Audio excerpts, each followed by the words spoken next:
The frost came early that year to Nettleford, and it came the way frost always came. They're quiet and thorough, laying its hand on the thatch and the churchyard wall and the three crooked chimneys of the lane behind the smithy, before a single soul woke to see it arrive.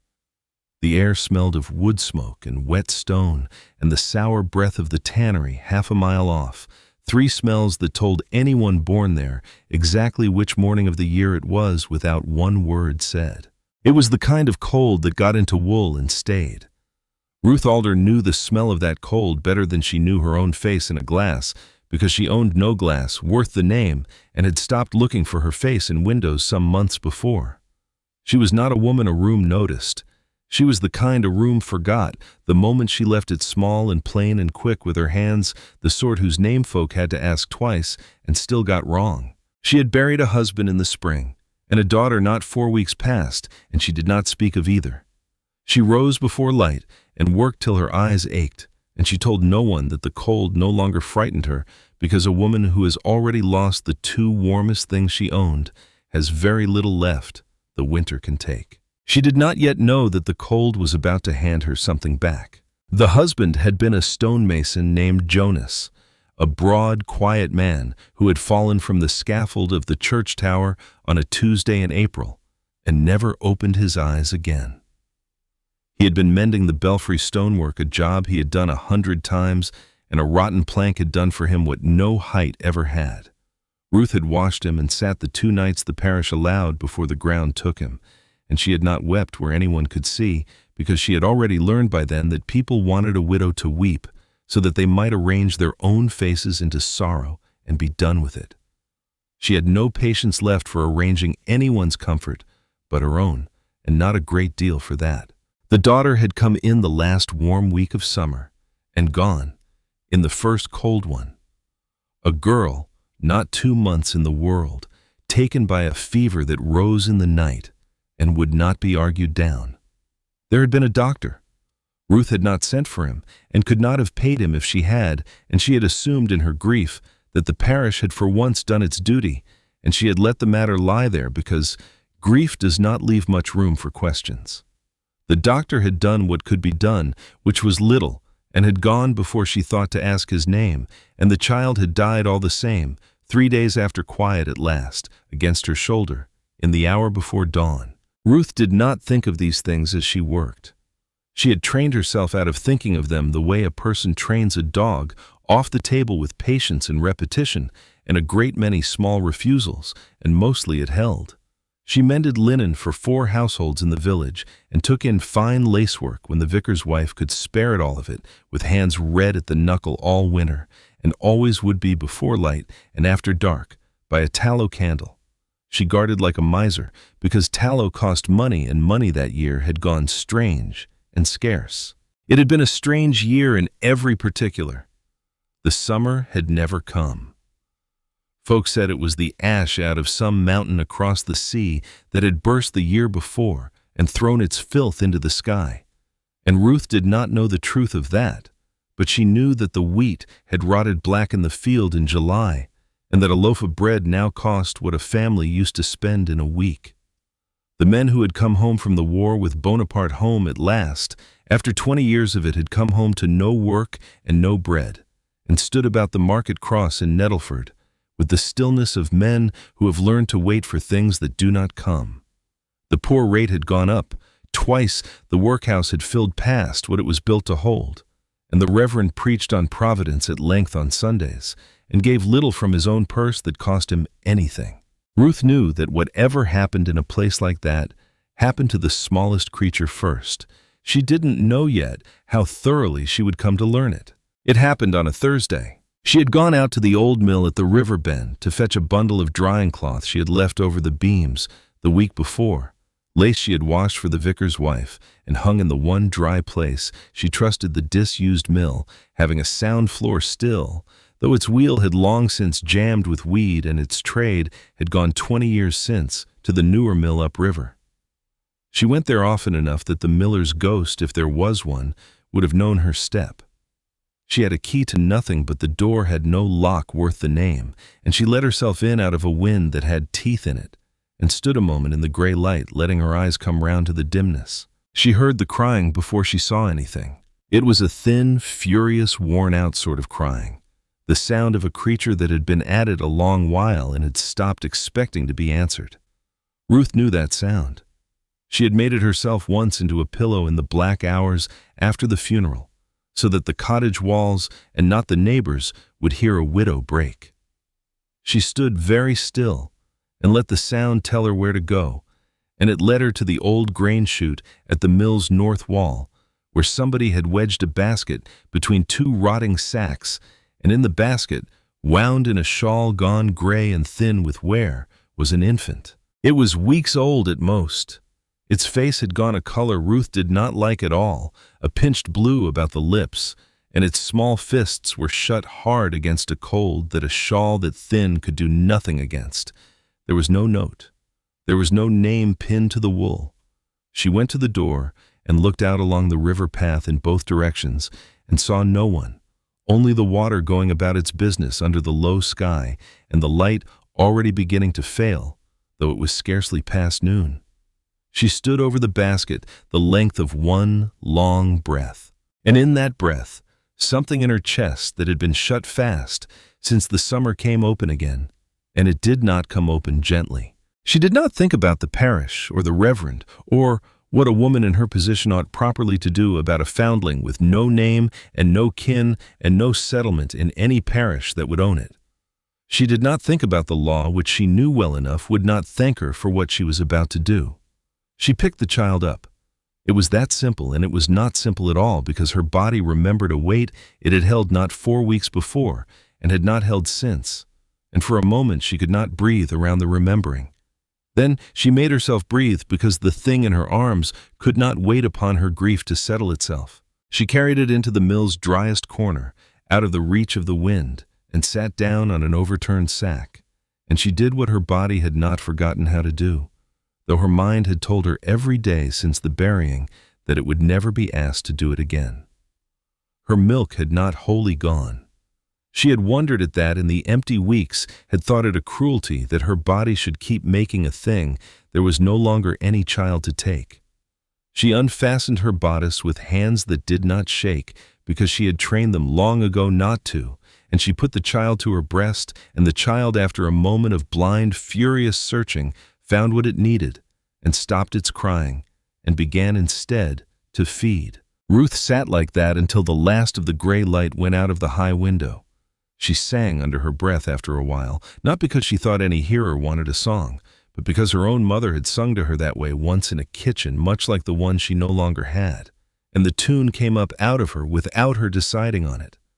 She did not sing for God, and she did not sing so that anyone would ever know she had sung. She sang because the child needed it, and there was no one in the world to see that she gave it. She did not know, sitting there in the near dark of the abandoned mill, with a stranger's dying infant warming against her, that she was not alone. A man stood outside in the gap where a plank had rotted through, and he had stood there some minutes already, and he had not made a sound. He was not dressed as anyone of consequence. He wore a plain dark coat with no crest on it, and mud to the knee, and he had come off the road on foot, leading a tired horse, meaning only to find an hour's shelter from the wind before he rode on to the house he did not want to reach before he had to. He was 35 or near it, with a face that had been called handsome once by people paid to say so, and had since gone hard and tired about the eyes in a way that made the word no longer fit.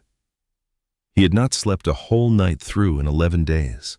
He had a son at home who would not feed, who was wasting by the hour in the arms of nurses who wept because they could do nothing, and he had ridden out because he could not sit one more hour in that house and listen to it.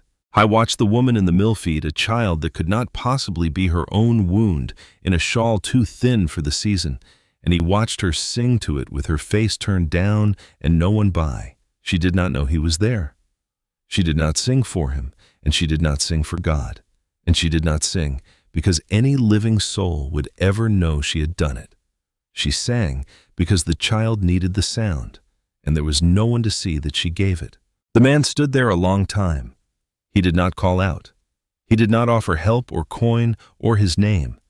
He watched the way a man watches a thing he has stopped believing exists, and then before the moon was full up, he led his tired horse quietly back onto the road and rode on toward the house where his own son lay failing, and he did not look back. Ruth rose at last, when the child slept warmer than she had found it, and she knew she could not leave it at the mill and could not carry it to the parish. Without questions she did not want to answer. So she wrapped it deeper into the gray shawl, the very shawl her own daughter had worn her last cold week alive, and she carried it home through the dark like something she had every right to be carrying, though she knew the law would not agree, and she went on, nursing it in secret after telling no one, asking nothing, expecting nothing, because that she told herself was simply what a person did. She named it privately for no one's comfort but her own. She called it Bryony because it had been found clinging to a bit of wool the way Bryony clings to a hedge, and because a thing needs a name if you mean to love it, and she had already, without quite admitting it, decided to love it. For 9 days, she told no one.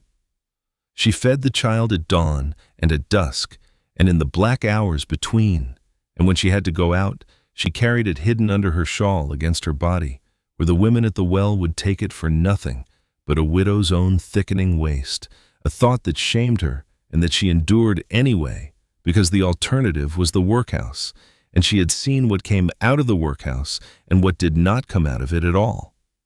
She refused to think of any of it as sacrifice. She did not want thanks she had not earned by anyone's reckoning but her own, and she wanted no questions at all. 4 miles off across 2 frozen fields and a stand of bare elms at Cranley Hall, matters had not improved. The Earl of Cranley, whose name was Nathaniel Ferrand, sat most nights now in the nursery himself, because he trusted no one else to sit there and watch.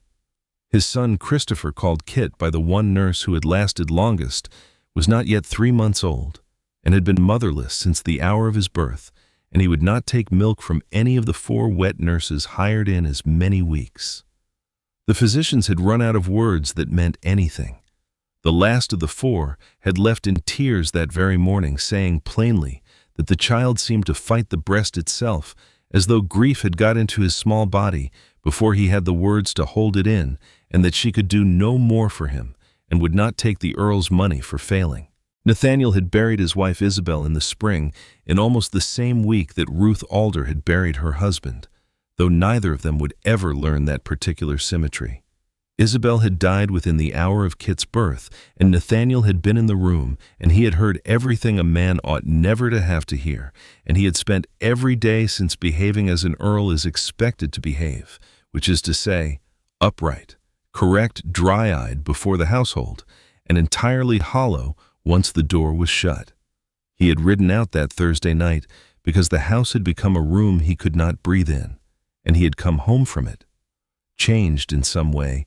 He did not yet have the language for carrying an image he found he could not put down. A plain woman, singing to a stranger's dying child, wanting no one to see it in a cold ruin 4 miles from his own warm house where his own son would not eat. He said nothing of what he had seen to his steward. He said only the next morning that inquiries ought to be made in the village for a woman capable of nursing, of good character, discreet, and that the search be handled quietly without his name attached to it if it could be helped. His steward was a careful man named Sowerby, who had served the family 30 years and asked few questions he was not paid to ask, and he took this at its face and went about it as any ordinary hiring.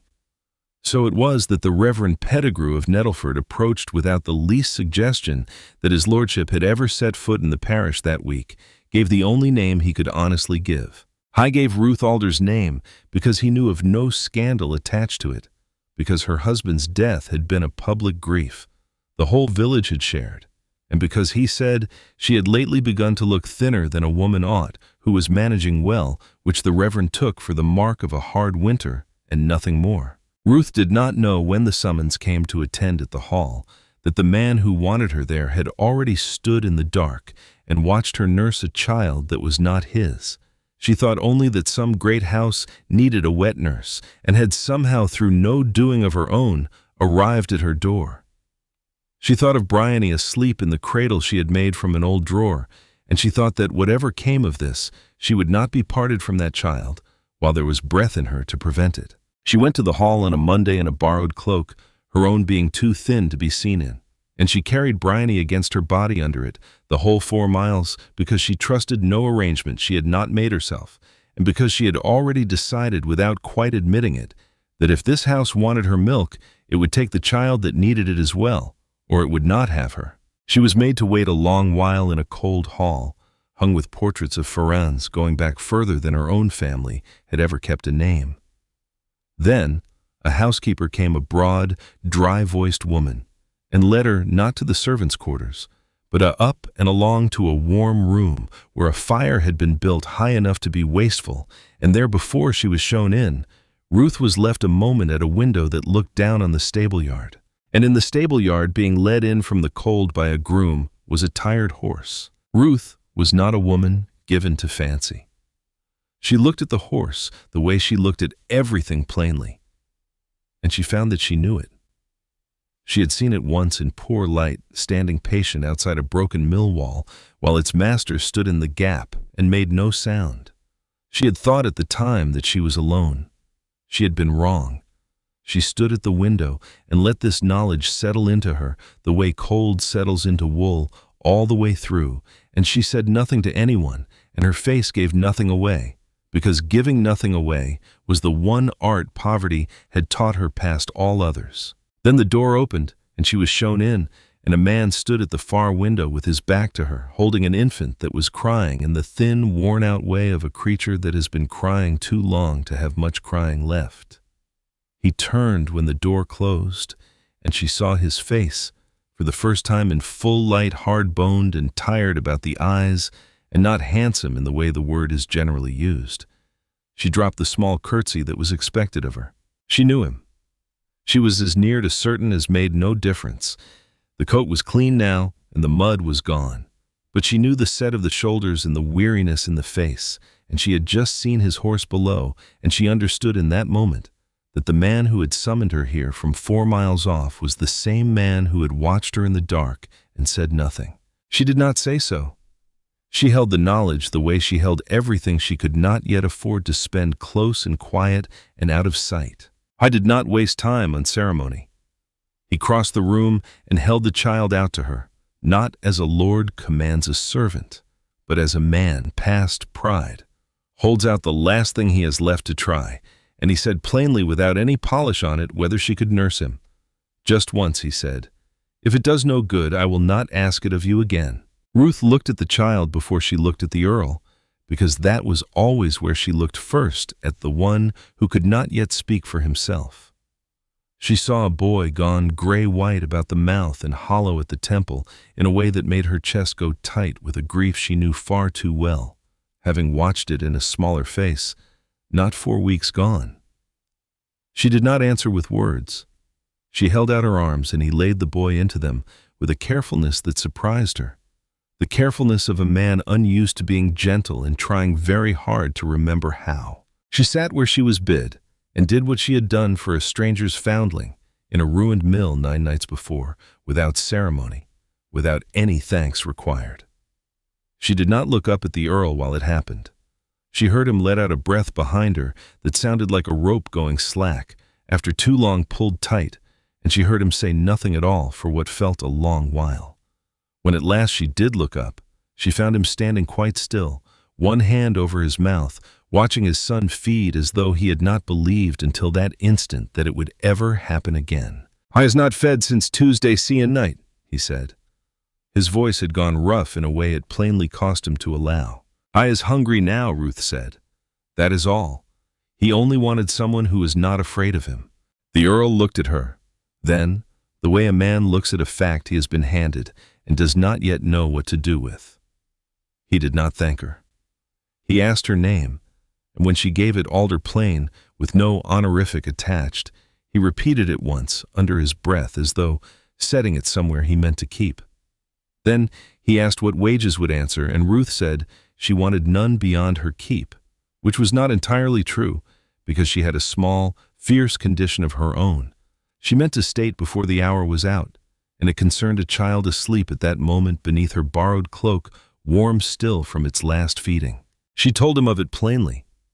She did not ask his leave so much as inform him of the fact the way she told the truth in every circumstance, whether it served her or not. She had found a foundling in the old mill, she said, weeks past, abandoned in the cold, with no name and no kin, and she had been nursing it in secret since, and she would not be parted from it. If the child could not come with her into this house, she said then, she was sorry for his son, but she could not stay, and she would go back down the hill to Nettleford. And he must find another woman. She watched his face for the cruelty she had braced all morning to meet the offense at a laborer, presuming to set terms in his own house.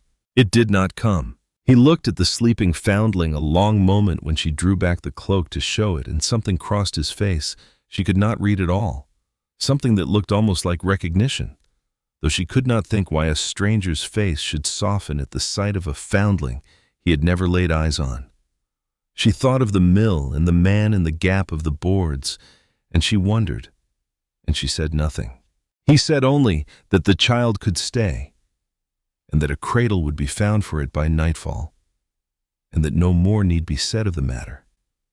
And Ruth, following the housekeeper up a stair to a room warmer than any she had slept in since her wedding, did not know that the Earl of Cranley stood a long while at that window after she had gone from it, looking out over the frozen park, thinking of a ruined mill and a woman singing to no one, and thinking that fate, if it existed at all, had a very plain sense of humor. She settled at Cranley Hall, the way water settles into a low place without announcement, filling the space it was given, because that was the shape available to it.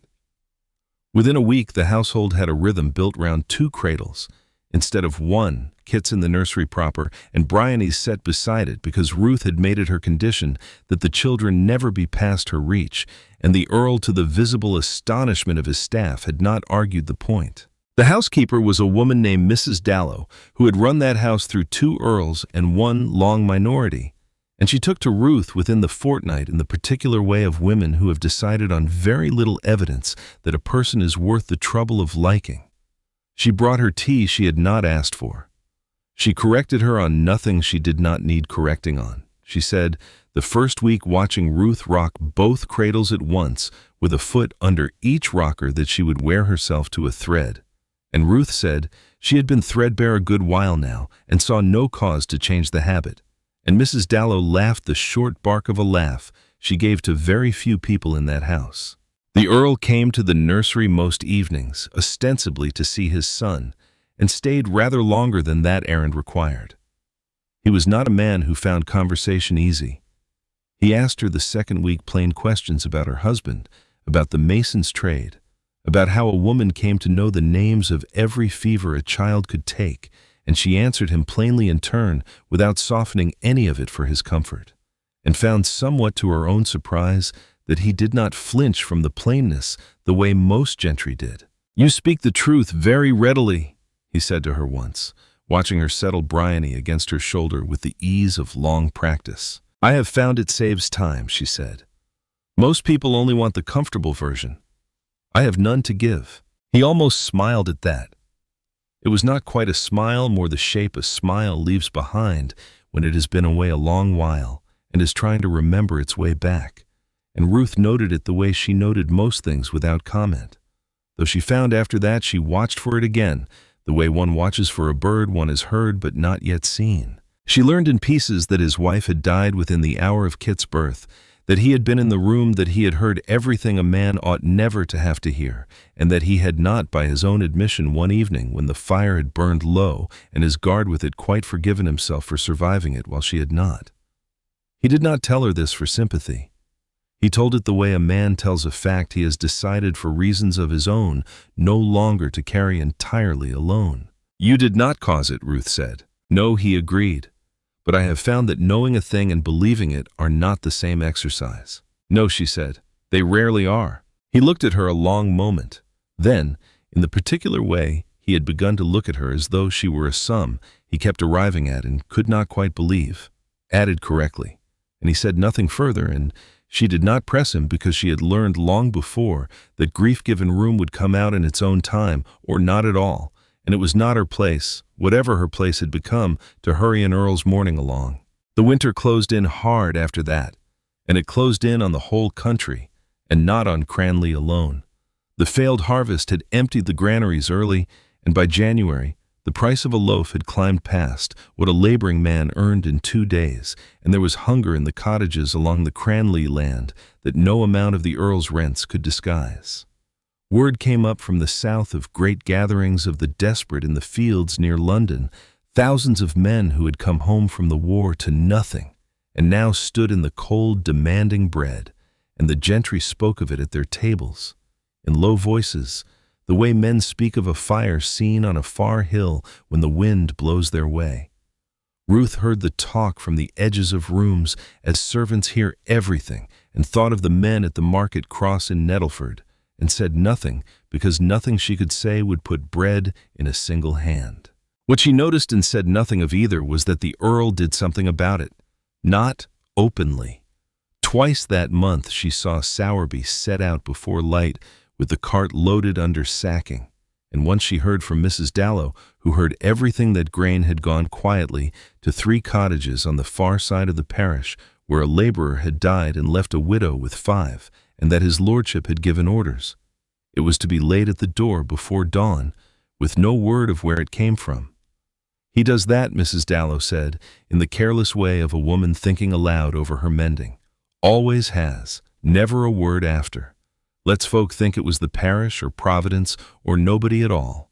Ruth's needle did not stop in the cloth, but something in her went still and attentive, the way it had gone still at the stable window. She filed the thing away, where she filed most things that unsettled her quietly, without display. And she went on with her work, and she watched.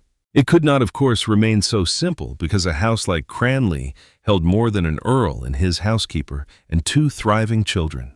It held also a widow named Lady Honoria Ferrand, who was the relict of the late Earl's younger brother and who had been away in Bath through the whole of the crisis, and who returned in the dead of January to find a labourer's widow installed in her great-nephew's nursery with a foundling of unknown parentage, sleeping not 3 feet from the heir of Cranley. She made her opinion of this arrangement known within the hour of her arrival in the particular bell-toned laugh she kept for occasions of great social discomfort to everyone present but herself. Lady Honoria was not a stupid woman, which made her considerably more dangerous than a foolish one would have been.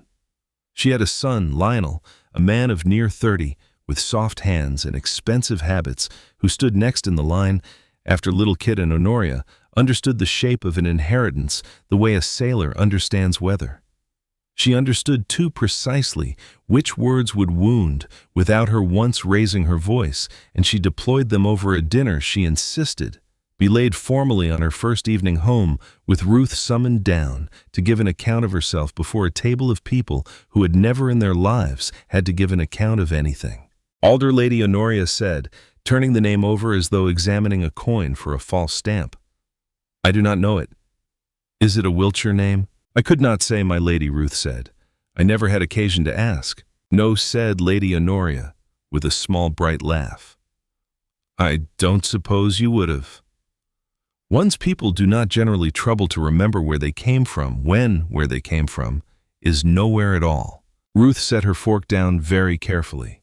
She did not answer the insult with one of her own because she had decided long before, in a much colder kitchen than this one, that dignity was the single possession poverty could not take from her, and she was not going to hand it across the table now to a woman with a bell for a laugh. "I know precisely where I came from, my lady," she said. "A cottage on Mill Lane, with a father who mended nets and a mother who mended everything else. I have never been ashamed of the address." There was a silence at the table of the kind that follows a shot gone somewhere its shooter did not expect. Lady Honoria's smile did not move, but something behind her eyes recalculated. "How admirably plain," she said. "I am told you nurse a foundling alongside my great-nephew. One does hope the arrangement is entirely proper. One would not wish anything doubtful so near the heir." "I was starving in a ruined mill," my lady, Ruth said. I did not think propriety the most urgent question that night. Nathaniel had said nothing through the whole of it, his jaw set in the way Ruth had learned to read as a man holding a considerable temper very still. It was only when Lady Honoria turned her attention to Ruth's hands, red and roughened where they lay in her lap, and remarked with false wonder that she supposed such hands did the child no harm, though they could scarcely be called a lady's, that he spoke at last in a voice gone very quiet and very final. "Aunt," he said, "you will remember that Mrs. Alder sits at my table as my guest, and that whatever her hands have done, they have done more good in one winter than most in this room have done in a lifetime with softer ones. I will not hear them spoken of again." Lady Honoria's smile thinned to a line and did not return for the rest of the meal.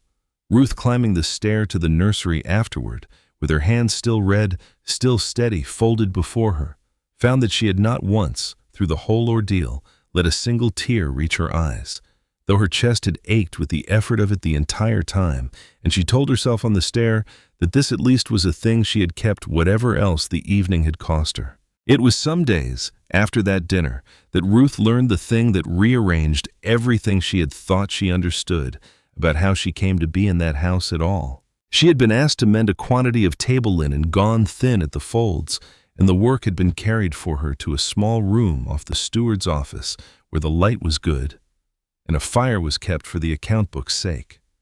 She sat there a whole gray afternoon with the linen across her knees, and Sowerby came and went and paid her no more mind than he paid the fire irons, and at some point he was called away to the stables and left his ledger open on the standing desk, and a bundle of the Earl's correspondence beside it waited with a paper knife against the draft. Ruth was not a woman who pried, but she could read, which not every woman in her place could, her mother having seen to that in the one gift she had been able to give a daughter, and the top sheet of the correspondence lay face up not 2 feet from her hand, and her own name was on it. A person's own name has a way of finding the eye across a room. She looked before she had decided to, and having looked, she could not unsee it. It was a half sheet in the Earl's own hand, a draft or a copy of instructions to Sowerby, and it said that a wet nurse was wanted, of discreet character, of good repute in the village, and that the asking was to be done without his lordship's name attached to it in any way, and that if a suitable woman were found, the Reverend was to be the one to put her name forward, so that the thing should look an ordinary parish matter, and nothing more. Ruth read it twice. Then she looked because she could not now help herself at the open ledger on the desk, and she found there in Sowerby's small, neat clerk's hand a column of the household's quiet charities, the very disbursements Mrs. Dallow had spoken of, grain to this cottage and coal to that, and among them, some weeks back, a line that stopped her breath. It recorded a sum paid to the overseer of the poor at Nettleford monthly for the keep of a foundling child lately taken up in the parish, the payments to be made without the payer named, and the first of them was dated a full week before Ruth had ever set foot in Cranley Hall, a week before she came, when no soul in that house had yet spoken her name aloud, when Bryony had been 9 days in her arms and hidden from all the world. She sat very still with the linen in her lap, and let it come to her in order the way she made herself take everything plainly, one plank at a time. He had been at the mill. She had known that since the stable window. He had seen her nurse the foundling in the dark, wanting nothing for it, expecting no one ever to know. And he had not, as she had half feared, simply forgotten the strange sight and ridden on. He had gone home and, telling no one why, had said about 2 things at once. He had found himself a nurse without his name on the asking. And he had begun quietly before she came, before he could have known she would come to pay for the keep of the very child she was hiding, as though he had already decided that whatever else happened, that small life at least was not going to be let go back into the cold. There was one more line further down, older, dated to the last week of the summer, and she made herself read it, though her hands had gone cold. A sum paid to a physician for attendance upon the widow Alder of Nettleford, no name to be given for the sending. The doctor in the summer, the doctor she had not sent for, and could not have paid, who had come to her fevered daughter, and done what could be done, and gone, before she thought to ask who had sent him. She had told herself in her grief that the parish had for once done its duty. It had not been the parish. It had been this man, this grave, tired man, who came to the nursery of an evening and asked plain questions and almost smiled, and who had months before he ever knew her name, sent help to a dying child in a cottage he had no reason to think of and let her believe it was Providence because he did these things and said nothing after and wanted no thanks for any of them. Her daughter had died anyway. No doctor could have changed that, and Ruth had known it even at the time. But he had tried, when no one was watching and no one would ever know he had tried. Ruth folded the linen very neatly and set it aside and sat with her hands quiet in her lap for a long time. She did not weep, but something in her chest that had been braced hard since the summer shifted the way a load shifts on a cart when the road turns, all its weight coming to rest in a new place. She was a woman who had been handed a great deal of the world's indifference and had learned to expect nothing else. And here in a steward's ledger was the plain accounting of a kindness done to her in the dark, without her knowledge, without any claim made on her gratitude. And she did not know what to do with it. She understood, too, the danger in it, though she could not yet see the shape the danger would take. She had come into this house believing she owed it nothing but her milk and her honest labor, and she saw now that the account was not so simple. She had been watched. She had been chosen. She had been in some quiet way cared for before she had chosen anything herself. And there is a kind of person for whom that knowledge is a warmth, and another for whom it is a debt. And Ruth, who had spent her whole life owing no one and wanting it kept that way, felt the cold edge of the debt before she felt the warmth, and it frightened her more than the dinner table had. She said nothing of what she had read. She put the correspondence back as she had found it weighted under the paper knife and closed the ledger to the page it had been opened to, and when Sowerby came back from the stables she was bent over the table linen with her needle going steady, and he never knew she had looked. She carried the knowledge up to the nursery that night and lay awake beside the two sleeping children, turning it over, and decided before she slept that she would watch and wait and say nothing and find out before she spent so much as a word of it. What manner of man kept such accounts and hid them, and what if anything he meant to want from her in the end? Lady Honoria did not relent for having been rebuked once at table. She had merely, Ruth came to understand over the following weeks, changed her weapon rather than laid it down.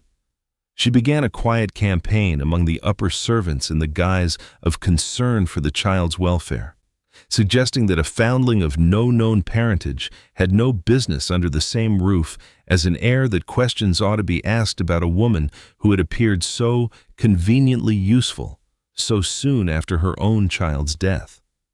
None of it was said within Ruth's hearing directly, but it reached her anyway, the way such things always do second-hand, and sharpened in the telling, and she bore it the way she bore the cold, by not letting it be seen to touch her.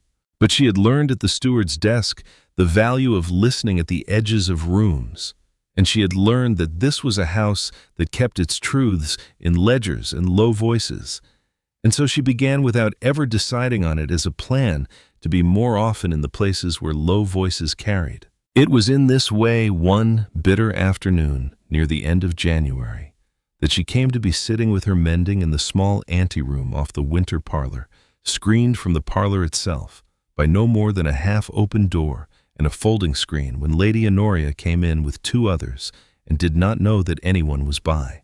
Ruth knew the voices before she knew to be careful.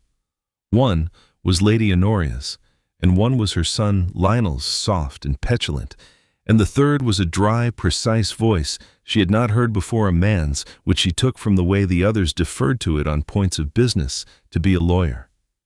She sat where she was very still, the needle stopped in the cloth, and she did what a servant learns to do, which is to become furniture, and she listened. And what she heard rearranged the danger she had been half sensing into a thing with edges and a name. It was money. It was underneath everything money, the way it so often is, underneath everything. Lionel had debts, gaming debts, chiefly a great heap of them that had been growing for years, and had lately with the hard times been called in all at once by men who no longer trusted anyone to be good for anything. And Lady Honoria herself was not yet emerged, the comfortable widow she appeared. her late husband having left her far more in the way of obligations than of income, so that mother and son together were sinking quietly and expensively under a weight the world was not yet permitted to see. The lawyer whose name Ruth gathered was Quennell spoke of writs and of a term not far off by which certain sums must be found. And there was in his dry voice the particular calm of a man delivering bad news. He is being paid to make sound manageable. And then Lady Honoria said the thing that made Ruth's blood go still. If the child had died, as it very nearly did, Honoria said, we should have had no trouble at all. Lionel comes next after him. Everyone knows it. We had only to wait and be seen to grieve, and the whole of Cranley would have come to us in the natural course debts, and all made nothing by it. It was as good as done. And then that woman walked up the hill with her milk and her plain face and her foundling, and put the breath back into a child that heaven itself had all but finished with, and now here he is, thriving, and we are ruined for it. Ruth sat behind the screen with the blood loud in her own ears, and understood all in a moment and entirely a thing she had not let herself suspect. The 4 wet nurses who had failed, the child who fought the breast. She had thought it grief in a small body, and perhaps it had been in part. But she understood now that Lady Honoria had waited for that child to die, had counted on it, had been so near to having what she needed that the mere fact of Kit's living was to her a kind of theft. And Ruth, who had saved him, who had walked up the hill in a borrowed cloak and put him to her breast and given him back his life without a thought of any of this had in the doing of it, made herself the enemy of a desperate woman with a lawyer and a term to meet. She did not move. She made herself breathe slow and shallow, and she listened to the rest, because she needed the rest. The rest was worse, because the rest was the plan. They could not now wait for the child to die, Quennell said in his managed voice, since he showed every sign of living, and to wish otherwise aloud was a thing his lady would do well not to do, even in this room. But there was another road, longer but sound in law, and it turned not on the child's death, but on the father's fitness to keep him. Ruth did not follow all of it. She followed enough. The lawyer spoke of the Court of Chancery, which she knew only as a great dim engine in London that swallowed disputes and gave them back years later ground to powder.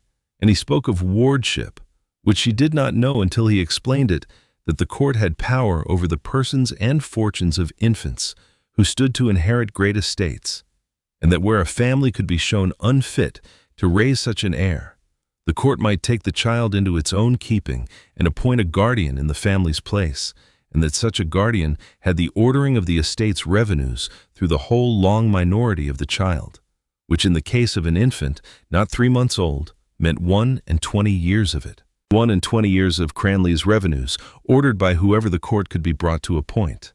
That was the prize. That was worth a lawyer's fee and a long game and a great deal of patience. And the way to it, Quennell said, was to make the household appear no fit place for the heir of an ancient name to be reared.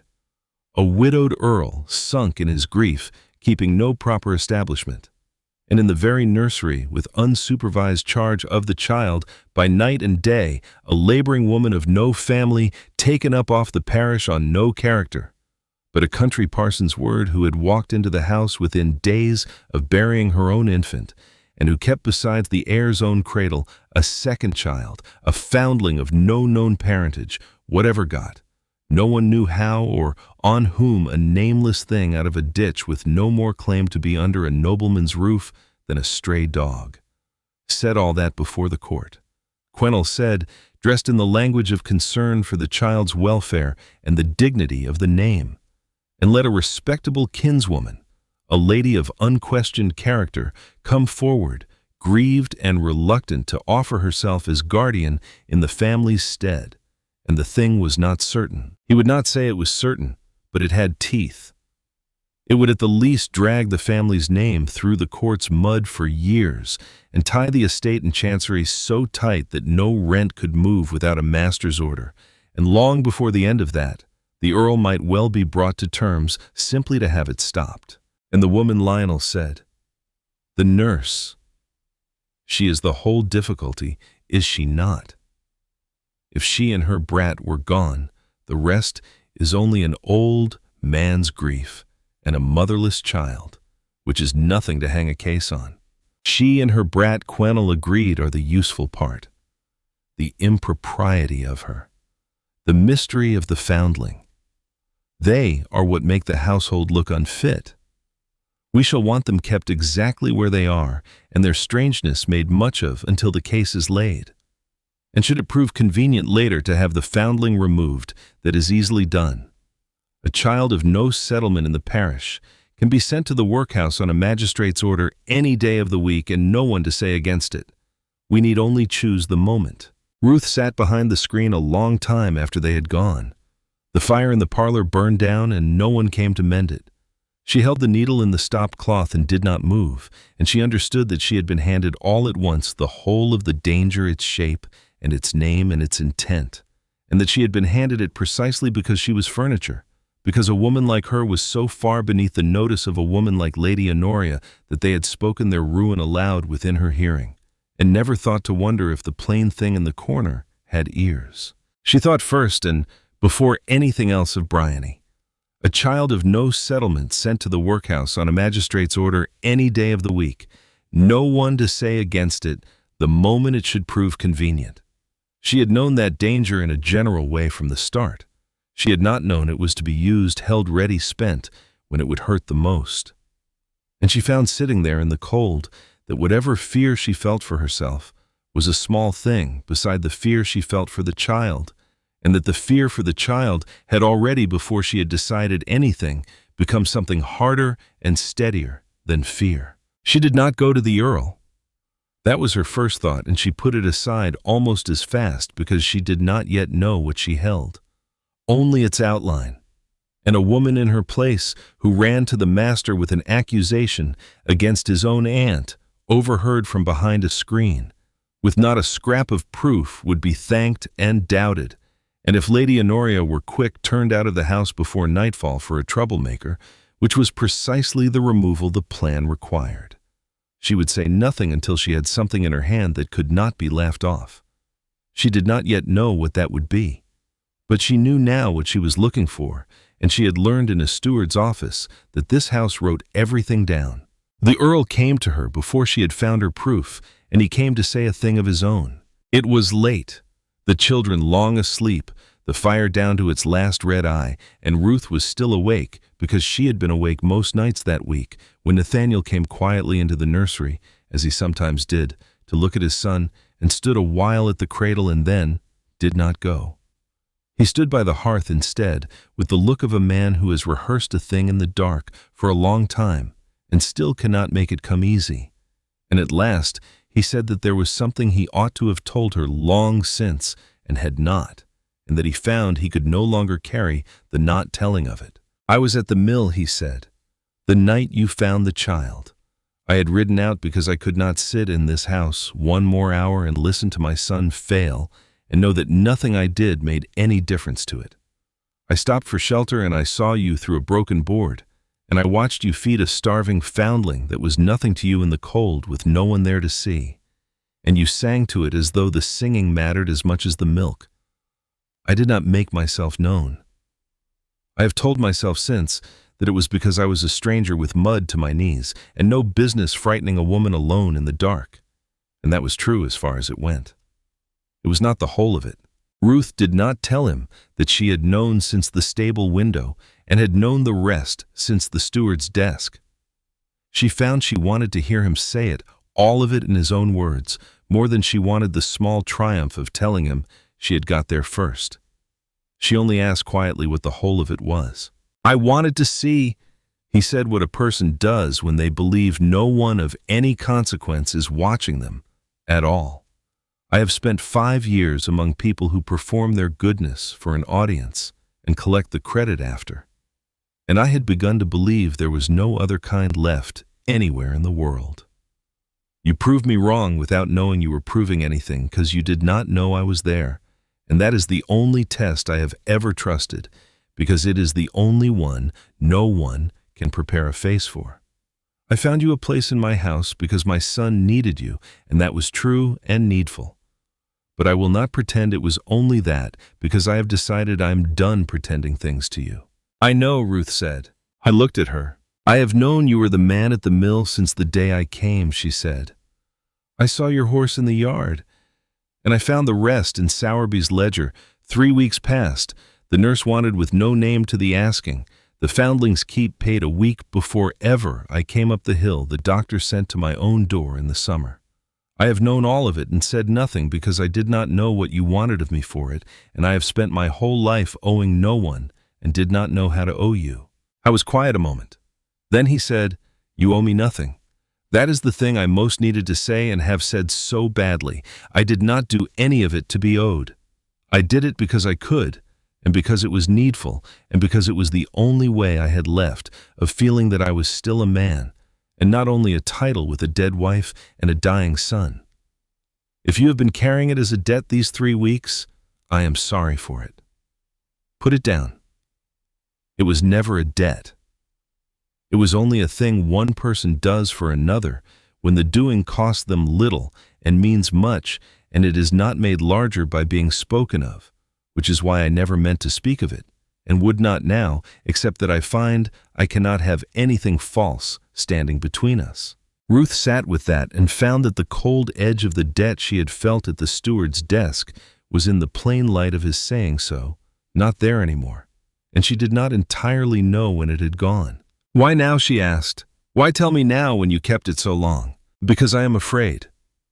He said that it will be told to you soon by someone who means it as a weapon and not as a truth, and I would rather you heard it from me as what it was than from another as what it was not. My aunt is making a great deal of you and of the child. I am not blind to it, whatever she thinks. I do not yet know all she intends, but I know her, and I know that a thing done in kindness can be dressed to look like a thing done in scheming, and I did not want you to be shown my ledger by Quennell in some cold room and told it proved I had bought you or bought the child or arranged the whole of it for some purpose of my own. It was not that, it was never that, and now whatever comes, you know it was not. He said then that if it came to trouble, real trouble of the kind that could touch her and the child, he would see them both settled somewhere safe and far from it comfortably, wherever she chose, with no tie to him at all, so that his aunt's schemes could find no purchase on them. He said it plainly, and Ruth understood that he was offering in his grave, clumsy way to give her up entirely if giving her up would keep her from harm, and that this was the nearest a man like him could come to saying a thing he had not yet let himself say outright. "I am not going anywhere." Ruth said that I have not chosen to go, not to be safe and not to be spared trouble.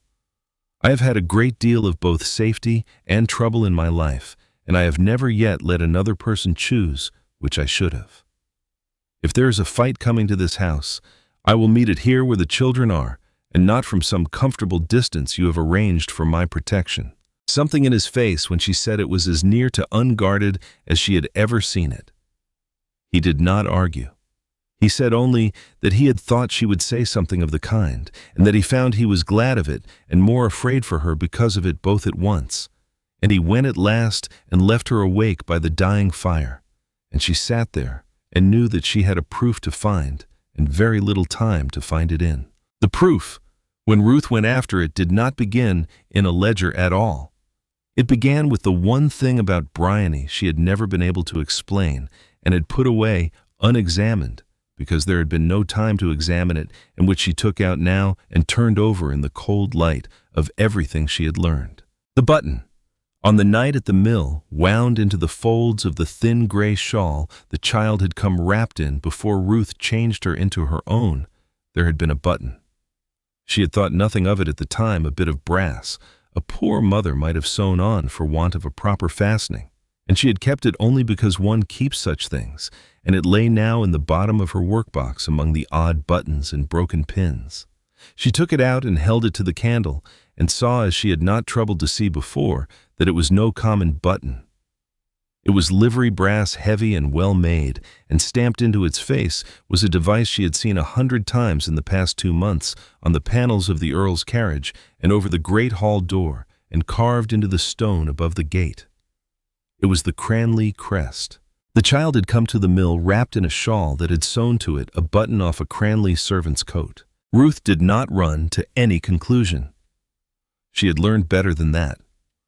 A button might travel many ways, be given, be found, be sewn on second-hand off a rag stall. But it was a thread, and she had no other, and she pulled it.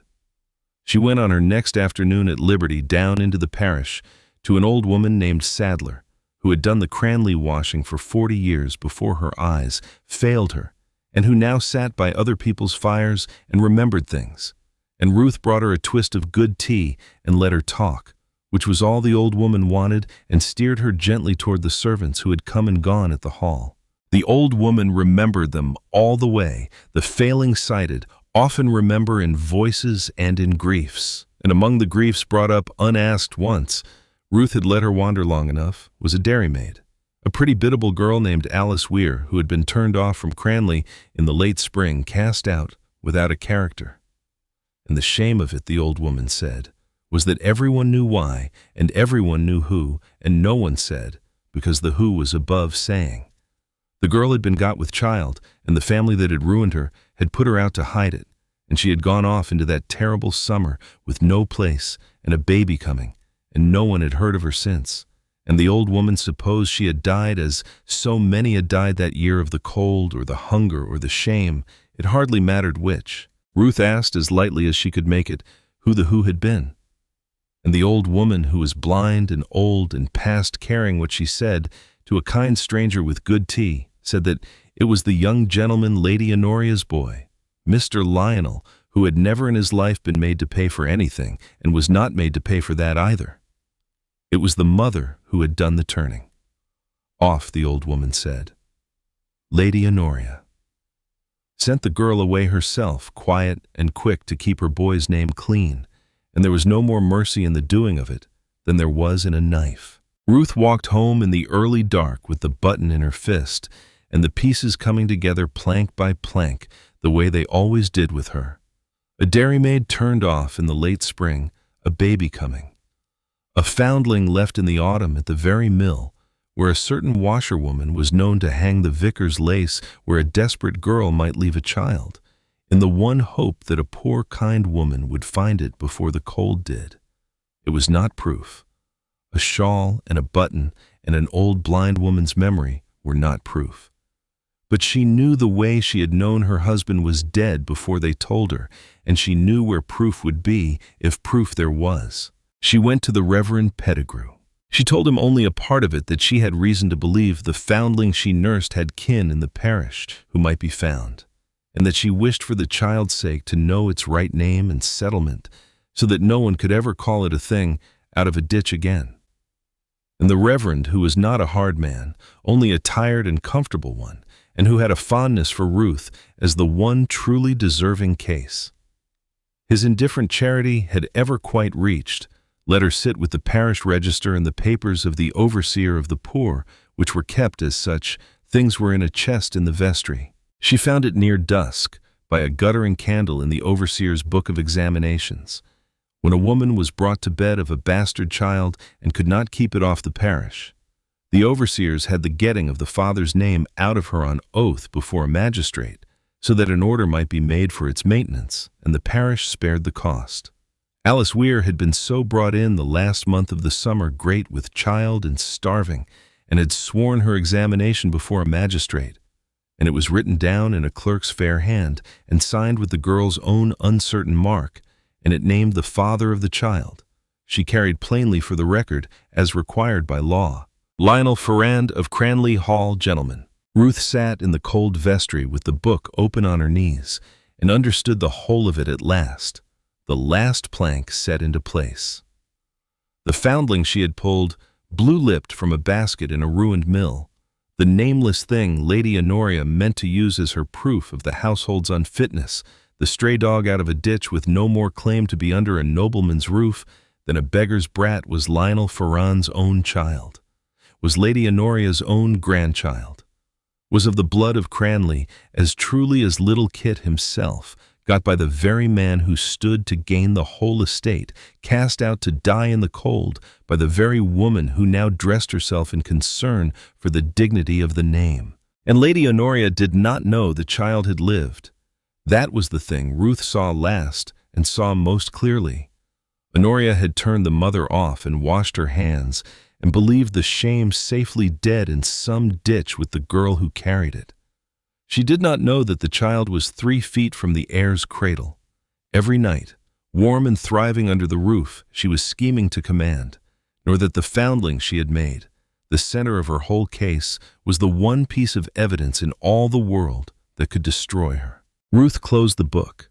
She had her proof. She had it, and she understood exactly what it was worth, and she understood that she must be very careful now, because a woman who would turn a pregnant girl out to die to protect her son would not stop at much to keep this from ever being spoken where it could be heard. She had meant to choose her own moment. Lady Honoria did not give her one. The blow fell 3 days later, and it fell fast, the way Ruth should have known it would once the lawyer's term drew near. There was no warning of it in the house until the morning. It came when a chaise she did not know stood in the yard, and Ruth was sent for, not to the nursery, but to the great library, where she found the Earl, standing white and rigid by the cold hearth, and Lady Honoria seated composed and gracious in the best chair, and the dry lawyer, Quennell, beside her with his papers, and a fourth man, she did not know, an older gentleman of grave bearing, whom she took rightly for a magistrate, brought out from the county town to lend the proceeding the weight of the law. It was all done in the language of concern. That was the cruelty of it, and the cleverness. Lady Honoria did not accuse. She grieved. She had come, she said, with the deepest reluctance, and only because her conscience, as the child's nearest kinswoman, would not let her rest to lay before the magistrate her fears for the welfare of the heir of Cranley. A household without a mistress, sunk in mourning. An heir given wholly into the charge by day and by night of a woman off the parish, of no family, no character, but a country parson's, taken up within days of burying her own child. And in the very nursery, sleeping beside the heir, a foundling of no known parentage. Whatever got, no one knew how or where, a nameless child that this same woman had carried into the house on her first day and never accounted for. Was this Lady Honoria? Asked the magistrate, her voice trembling with a grief so well made that Ruth almost admired it, a fit place for the last of an ancient name to be reared. She asked nothing for herself. She wished only, if the court in its wisdom should agree that the household was not as it should be, to offer her own poor character and her own quiet house as a refuge for the child until such time as matters might be mended. The magistrate listened and looked at Ruth, and Ruth saw in his face that the picture had been well painted and that he was more than half persuaded by it.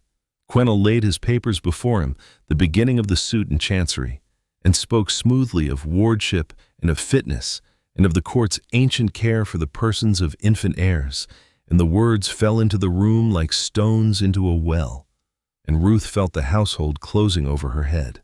The Earl spoke for her well and hotly, and it did him no good at all, because everything he said, that she had saved his son's life, that she was the most honest soul he had ever known, that his aunt's concern was a mask over a scheme he could smell, if not yet prove, came out of the mouth of a man, half mad with grief, defending a woman his own aunt had just painted as his weakness, and perhaps his mistress, and the magistrate's face only grew graver at the vehemence of it, as though it confirmed the very disorder that had been complained of. And then Quennell turned, as Ruth had known in her bones he would, to the foundling. Here, he said, was the plainest proof of all of the irregularity of the establishment. A child of no name and no settlement harbored beside the heir. Let the woman account for it. Let her say whose child it was, and how she came by it, and by what right it slept under a nobleman's roof. And when she could not, for of course she could not, the thing would speak for itself. The magistrate turned to Ruth and asked her gravely to account for the foundling, and Ruth understood that the moment she had meant to choose had chosen her instead, and that she must spend now what she had found. All of it at once, in a cold library, before a magistrate, with the household closing over her head, or lose it, and the children forever. She was afraid. She would say later in the years after, on the rare occasions she said anything of that day at all, that she had never in her life been so afraid as she was in the second before she began to speak, with everything resting on it and no one in the room on her side but a grief-maddened man whose help was worse than none. But her hands folded before her did not shake. She had trained them long ago not to, and they held. "I can account for the child," my Lady Ruth said, and she said it not to the magistrate but to Lady Honoria, and watched the composed, grieving face across the room and saw the first flicker of something behind the eyes that was not part of the performance. "I can account for her entirely. I have been to some trouble to be able to.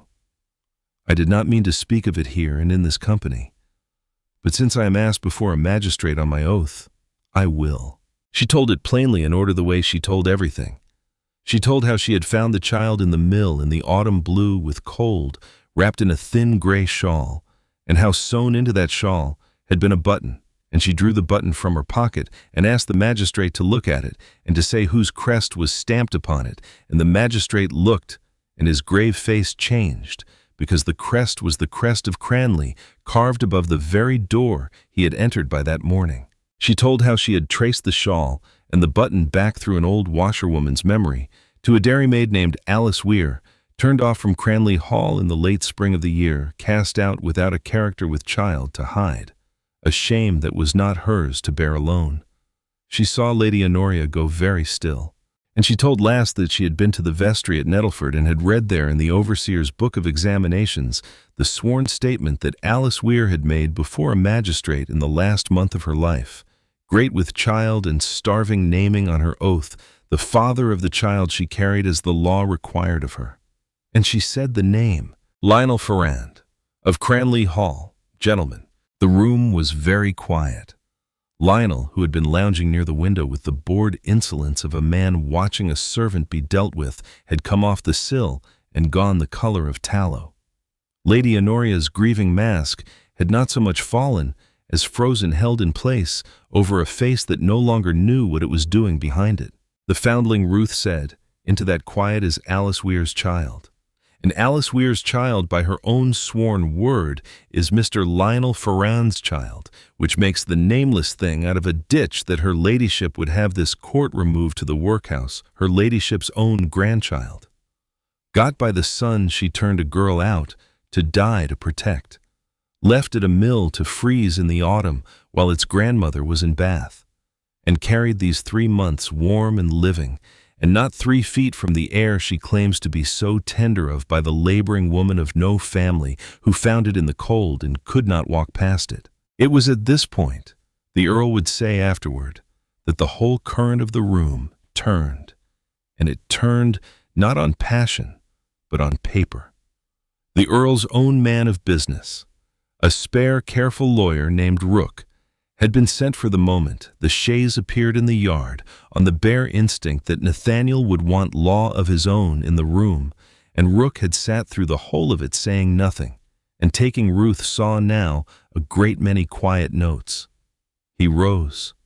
He said, in the dry, unhurried voice of a man who has just been handed a winning hand and means to play it without a tremor, that he would ask the magistrate's leave to make 1 or 2 observations. The examination, the woman spoke of, Rooke said, was a matter of public record and would be produced under the magistrate's own hand within the day, so that there could be no question of its truth. The button and the washerwoman he set aside as color. The examination was the thing. It established on oath and before the law that the foundling was the natural child of Mr. Lionel Ferrand, and therefore the grandchild of Lady Honoria. And this single fact, Rooke observed, did a very great deal of work. For here was Lady Honoria come before a magistrate to plead her fitness to be made guardian of an infant heir on the ground of her unquestioned character and her tender care for the welfare of children of the blood of Cranley. And here was the plain record that this same lady, not 1 year since, had turned her own son's child, a child of that very blood out of doors in its mother's belly, to be born in a ditch and die in one, and had never after lifted a finger to know whether it lived or died. A woman, Rooke said, who would do that, and would then come into a court of law to be trusted with the person and the fortune of another infant, was not a fit guardian for a dog, let alone for the heir of Cranley. And he would say as much with this record in his hand in any court in England, and he rather thought the Court of Chancery, which was slow but not blind, would agree with him. And there was more? Rook went on, still dry, still unhurried, turning now to the papers Quennell had brought. He had had occasion of late to hear certain things of Mr. Lionel Ferron's affairs and of her ladyship's that cast a plain light on the timing of this sudden tender concern for the heir's welfare. Debts, he believed. A term falling due. He would not trouble the magistrate with the particulars now, but he would undertake to lay them fully vouched before the Chancery Court, alongside the examination, should her ladyship be so ill-advised as to press her suit one step further. And he thought on the whole that she would not. She did not. There was nothing left to press with. The magistrate, who had come out grave and half-persuaded, and now found himself the witness to something very different from what he had been promised, made it plain in a few cold words that he would be laying no order of removal against any child that day, and that he considered the proceeding closed, and that he would want the examination sent to him as Mr. Rook had undertaken for reasons he did not need to state. Quennell was already gathering his papers with the brisk indifference of a man who had been paid in advance and saw no profit in a lost cause. And Lady Honoria rose, and for one moment she looked across the room at Ruth, and there was no bell in her laugh now because there was no laugh at all. Only the flat measuring look of a gambler who has lost more than she can pay and knows it. And then she gathered the wreck of her dignity about her and went out, and her tallow-colored son went after her. And the chaise took them away down the frozen drive before noon. They did not come again to Cranley. The debts that had driven the whole of it could not in the end be driven off, and within the year, mother and son had let their establishment and gone abroad to one of those cheap continental towns where the ruined English gentry went to be poor more quietly than they could be poor at home, and the county, which had never much liked Lady Honoria, spoke of it for a season and then forgot her. Ruth took no particular satisfaction in it.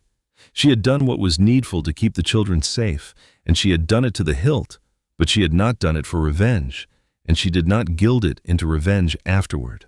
A woman who has been that poor and that near the edge herself does not greatly relish watching another person fall off it, even a person who deserved the fall.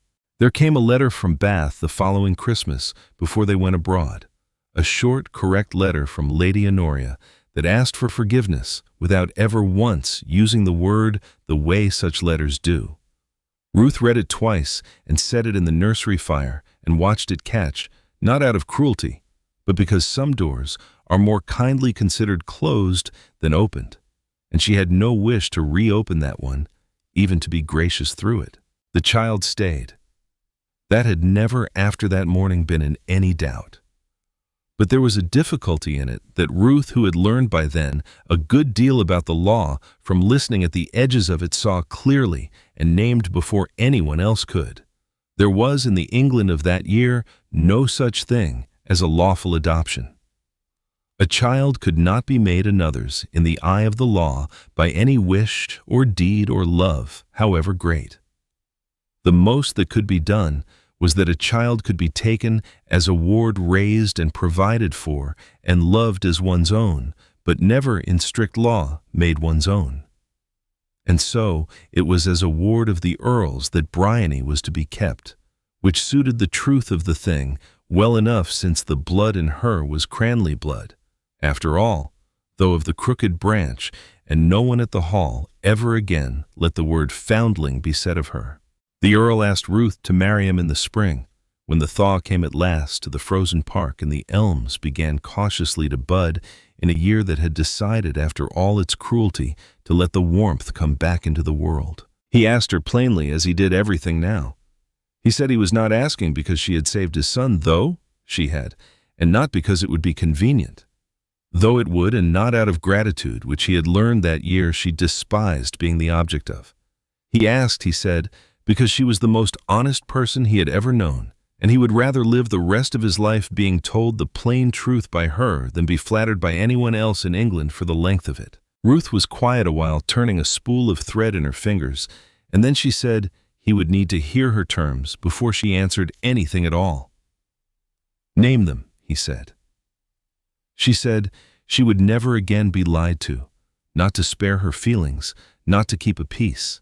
Not for any reason, however.